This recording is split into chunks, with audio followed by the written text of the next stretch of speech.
กำลังใจมีไว้เพื่อความสุขก่อนจะเข้าไปสัมผัสเกี่ยวกับเนื้อในใจความของประเด็นอาตมาภาพอยากฝากกำลังใจไปให้ชาวเมืองอู่ฮั่นอยู่ประเทศจีนว่าสู้อู่ฮั่นจงกัวจ้าโยจ้าโยจ้าโย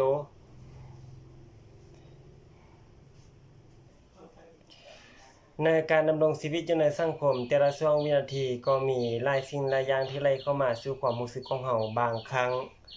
ก็เป็นอารมณ์ที่เป็นด้านลบอารมณ์ที่บ่เพิ่งพัฒนาอารมณ์ที่เกิดมาจากการเฮ็ดสิ่งใดแล้วล้มเหลวการสิ้นหวังในชีวิตการที่บ่ได้รับความหวังกำลังใจจากคนที่เฮารักซึ่งเฮ็ดให้คนเฮาเกิดความต่ำคอยน้อยใจเกิดความโศกเศร้าและเกิดความทุกข์ทรมานใจแต่ก็มีบางครั้งที่เฮาเฮ็ดสิ่งใดสิ่งหนึ่งแล้วเกิดความสำเร็จได้รับความสำเร็จในชีวิตได้รับความรักได้รับกำลังใจจากคนที่เฮารักซึ่งเฮ็ดให้คนเฮานั้นเกิดมีจิตใจเบิกบานม่วนชื่นเกิดมีรอยยิ้มมีเสียงหัวและมีความผาสุกใจฉะนั้นในการดำรงชีวิตอยู่ในสังคมซึ่งเฮาบ่สามารถที่จะปราศจากอารมณ์ต่างๆทั้ง2ขั้วนี้ได้ซึ่งบางครั้งเฮาอาจจะพบกับความสุขบางครั้งก็อาจจะพบกับความทุกข์ซึ่งการดำรงชีวิตเฮาควรมีสิ่งใดสิ่งหนึ่งที่เป็นเครื่องผลักดันจิตใจของเฮาให้ข้ามพ้นจากสิ่งเหล่านั้นให้ข้ามพ้นจากอุปสรรคเหล่านั้นข้ามพ้นจากความเศร้าหมองจากความโหดร้ายเหล่านั้นเพื่อจะนำพาเฮาไปสู่ความสุขอย่างแท้จริงสิ่งนั้นก็คือกำลังใจจึงกลายเป็นสิ่งที่สำคัญหลายในการดำรงชีวิตเป็นสิ่งที่เฮาขาดบ่ได้ในชีวิตเพราะว่าบุคคลใดที่ขาดกำลังใจบุคคลนั้นจะนำพาตัวเองไปสู่ความ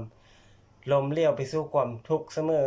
บุคคลที่มีความสำเร็จในชีวิตบุคคลที่มีความผาสุกในชีวิตอย่างแท้จริงบุคคลนั้นล้วนแล้วแต่เป็นบุคคลที่ได้เป็นบุคคลที่มีกำลังใจเป็นบุคคลที่ได้รับกำลังใจจากคนที่เฮารักจากบุคคลอ้อมข้างและเป็นบุคคลที่สร้างกำลังใจขึ้นมาโดยใจของผู้เกี่ยวเองซึ่งเฮ็ดให้บุคคลนั้นมีความสำเร็จในชีวิตและมีความผาสุกอย่างแท้จริงแต่ก็น่าเศร้าใจนำกับบุคคลที่สิ้นหวังในชีวิตบุคคลที่บ่มีกำลังใจบุคคลที่บ่ได้รับกำลังใจจากคนอ้อมข้างซึ่งเฮ็ดให้บุคคลนั้นมักจะเป็นบุคคลที่นำพาตัวเองไปสู่ความล้มเหลวและไปสู่ความทุกข์ในที่สุดเช่นเราจะเห็นว่าอยู่ในสังคมปัจจุบันก็ได้ส่องแสงให้เห็นได้อย่างชัดเจนคือบุคคลนี้จะเป็นบุคคลที่นำพาตนเองไปสู่สิ่งที่ย่อท้อเป็นบุคคลที่คิดในด้านลบเป็นบุคคลที่นำพาความทุกข์ความวุ่นวายความสับสนเขามาสู่ในชีวิตของตนเองและบุคคลอ้อมข้างเช่นการฆ่าตัวตายก็เป็นสาเหตุหนึ่งที่เกิดมาจากการขาดกำลังใจเกิดมาจากการที่บ่มีกำลังใจสู้ชีวิตการที่บ่ได้รับกำลังใจจากบุคคลที่เฮารักจึงเฮ็ดให้บุคคลนั้นนี้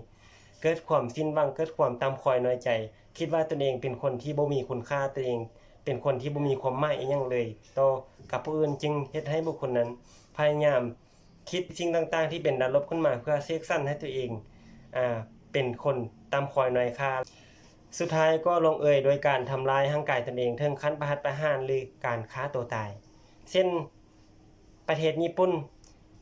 ซึ่งเป็นประเทศหนึ่งที่ส่องแสงให้เห็นบุคคลที่ขาดกำลังใจในชีวิตบุคคลที่ขาดกำลังใจในการต่อสู้ชีวิต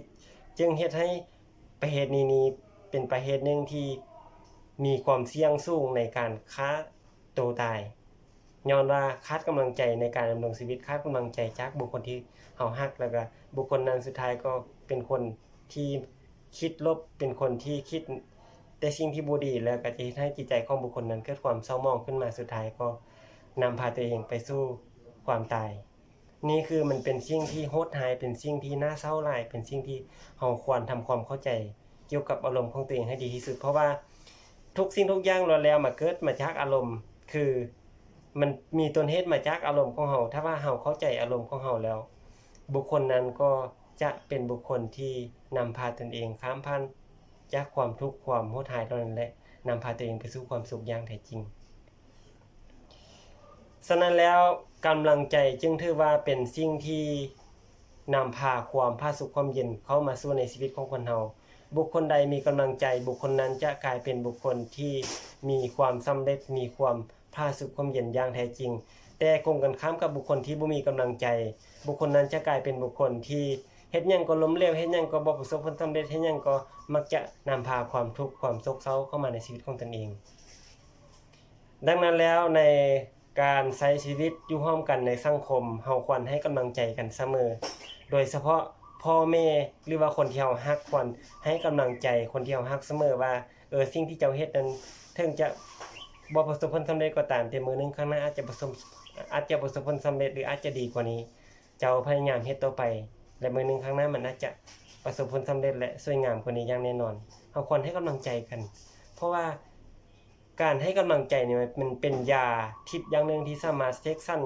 คนเฮาให้ข้ามพ้นจากความโศกหายข้ามพ้นจากความเศร้าหมองนั้นและนำพาตัวเองไปสู่ความเจริญรุ่งเรืองนำพาตัวเองไปสู่ความผาสุกความเย็นในอย่างแท้จริงแต่ถ้าว่าบุคคลใดเป็นคนรักกันก็ตามแต่บ่เคยให้กำลังใจกันจักเทื่อพยายามที่จะจอบมองเบิ่งกันและกันว่าเวลาเห็นคนอื่นผิดหวังเวลาเห็นคนอื่นบ่ประสบผลสำเร็จพยายามที่จะซ้ำเติมอยู่ตลอดเวลาบุคคลนั้นจะกลายเป็นบุคคลที่บ่แม่นบุคคลที่รักกันแต่เป็นบุคคลที่รังเกียจแก่ต่างกันหลายกว่าเพราะว่าคนที่รักกันยามใดก็ต้องให้กำลังใจให้ความหวังให้พลังชีวิตต่อกันและกันเสมอเพื่อจะช่วยเติมเต็มความรู้สึกของกันและกันเพื่อข้ามสู่ให้ข้ามผ่านจากสิ่งชั่วร้ายข้ามผ่านจากสิ่งที่บ่ดีและนำพาคนที่เรารักก้าวไปสู่ความสุขความเจริญในอย่างแท้จริงสุดท้ายแล้วอาตมาภาพอยากฝากข้อคิดไว้ว่ากำลังใจคือยาทิพย์ที่สามารถปลุกชีพของคนที่สิ้นหวังของคนที่หมดหวังให้มีพลังชีวิตให้มีชีวิตชีวาก้าวหน้าต่อไปให้ถึงความสุขความเจริญในอย่างแท้จริงอาตมาภาพพระเพ็ญพรรณวงศ์ขอให้ทุกท่านทุกคนจงให้กำลังใจกันโดยเถิด